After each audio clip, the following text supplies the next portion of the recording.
வணக்கம். 42வது மந்திர வார்த்தை ஹார்ட் ஒர்க்கிங். இஷ்டப்பட்டு வேலை செய்யுங்கள், கஷ்டப்பட்டு செய்யாதீர்கள். வாழ்வில் நாம் அறிந்து கொள்ள வேண்டிய முக்கியமான விஷயம் ஒன்று உண்டு. உலகில் பாதிக்கும் மேற்பட்டோர் அவர்கள் விரும்பிய வேலையை செய்வாரில்லை என்பதே அது. அதாவது, ஒரு 100 பேரை அவர்களின் வேலை குறித்து நீங்கள் இன்டர்வியூ செய்தால் அதில் குறைந்தபட்சம் 70 பேர் தன்னுடைய விருப்பம் இல்லாமலேயே வேலை செய்வதாகத்தான் கூறுவார்கள். ஏன் இப்படி?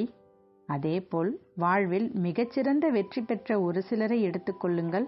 அவர்கள் தாங்கள் என்ன விரும்பினார்களோ அதை செய்து கொண்டிருப்பதாக கூறுவார்கள்.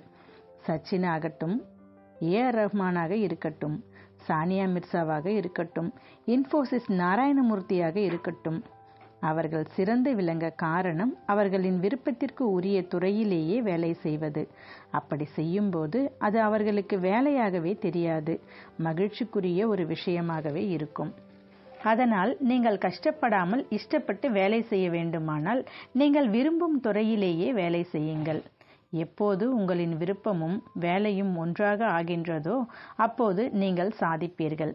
வெற்றி என்பது தற்செயலாக நீங்கள் அடையும் ஒன்றில்லை. அதற்கு அதிக உழைப்பும் பண்பும் தேவை. எல்லோருமே வெற்றி பெற விரும்புகிறார்கள். ஆனால் எத்தனை பேர் அதற்கான முயற்சியையும் நேரத்தையும் செலவழிக்க தயாராக இருக்கிறார்கள்? இதற்கு தியாகமும் சுய கட்டுப்பாடும் அவசியமாகும். கடின உழைப்பிற்கு வேறு மாற்று இல்லை. ஹென்றி ஃபோர்டு, நீங்கள் எவ்வளவு கடினமாக உழைக்கிறீர்களோ அந்த அளவுக்கு அதிர்ஷ்டசாலி ஆவீர்கள் என்று சொல்லியிருக்கிறார்.